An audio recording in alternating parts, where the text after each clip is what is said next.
concern, or should local municipalities have any concern about the local government fund in this whatsoever? The local government fund will not be changed.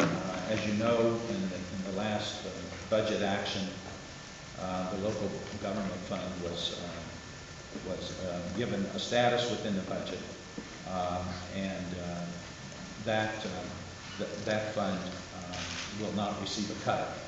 It will continue to receive resources according to the formula that was placed within the budget. I might say, though, that unlike the first round of budget reductions, where we protected subsidies to the counties, this across-the-board cut will likely result in some of those county subsidies facing reductions. Governor, you said you expect this to maybe get worse. Is the rainy day fund going to be targeted if you have to look for more solutions for this budget? Well, what we are trying to do is deal with the circumstances as they develop in the way that we feel is best for the state of Ohio. And so we're trying to deal with circumstances in a rational, fiscally conservative manner, understanding that the national economy continues to be very, very challenging, and that is, in fact, having a very direct impact upon what's happening to our state's economy. So I'm trying to take a fiscally conservative approach to this so that we can be prepared to deal with circumstances in the future. And so to answer your question directly, we will respond to circumstances as they unfold before us. We monitor this on a continuous basis, and the announcement I've made today, I believe, is the most responsible action that we can take given the current circumstances, but we will continue to monitor and be prepared to take further action as warranted. The director explained the cash management actions, because that's more than half. Absolutely. Absolutely. Thank you. You're right. It accounts for 63% of the $540 million gap. None of these actions require legislative action, although one of them does require controlling board action. First, we are accessing unused cash amounts out at agencies, otherwise known in budget parlance as rotary rates, in the amount of $112 million, which is the authority already provided to us by the legislature. We are also recognizing some additional tobacco proceeds interest in excess of what we had forecast we would receive in the last budget, in the amount of $40 million. We are using the ability provided to us in the budget corrections bill to access the budget stabilization fund to deal with the increased caseloads we've experienced in Medicaid, in the amount of about $63 million.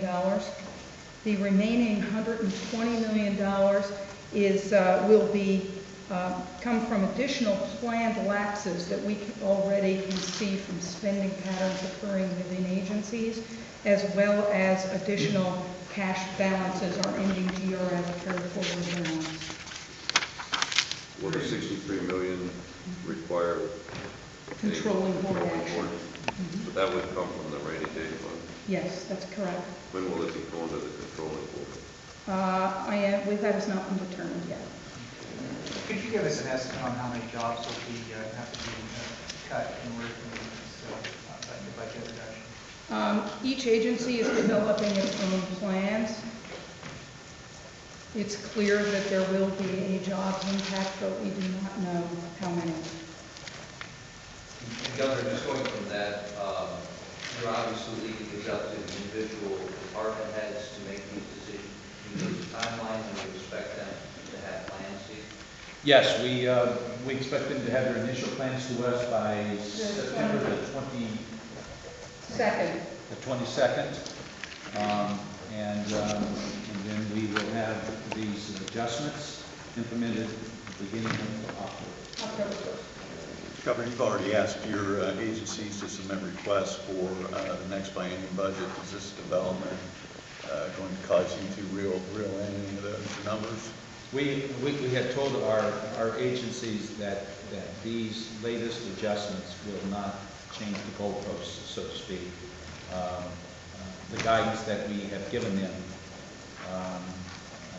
for the development of their proposed budgets for the next biennium will not be affected by this most recent action.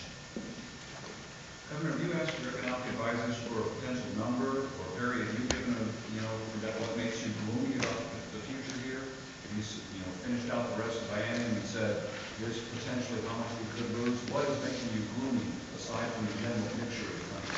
Yes, I will ask Perry to speak to that, but just let me say that you recall several months ago, as we were projecting ahead and trying to anticipate what the economic circumstances may be, we laid out three possible scenarios.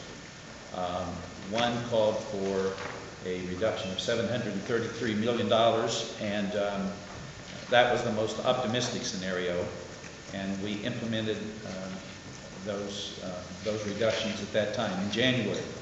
We also indicated that the mid-case scenario would be a reduction of about $1.2 billion, and a recession scenario, the most difficult scenario, would be a needed reduction of about $1.9 billion. What we are dealing with now is close to the mid-range scenario. I can only say that if we had not taken the action that we took in January,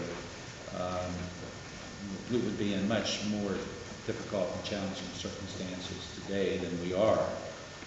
What we're dealing with today is difficult and challenging, but it has been lessened as a result of the earlier actions that we've taken.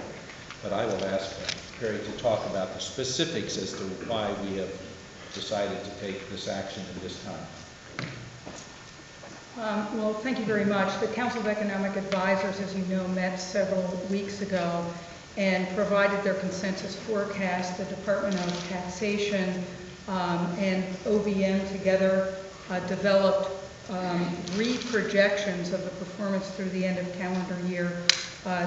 fiscal year 2009. That's fiscal year 2009. And there are two important facts. We often say that there are two revenue sources that are our best real-time indicators of what's happening in our economy. The first is the withholding tax, and we have seen significant declines in that tax in both July and in August. And seeing those month after month, in fact, is a significant issue for us and a significantly negative indicator. Secondly, we've seen underperformance in the sales tax, somewhat in auto, more so in non-auto sales tax over the past several months. When you put that on top of 8 months of job losses we're seeing nationally, and every other indicator, and every indicator we look at is pointing downward at this point in time, it's clear it's time for us to take action. Governor, do you anticipate having to close any more institutions, or that your department directors will call for such action as you did in the previous round? I do not anticipate that happening. As you know, we saw the closure of 2 institutions as a result of the prior action. But I have no reason to believe that there will be additional institutions closed. Governor, do you have any sense of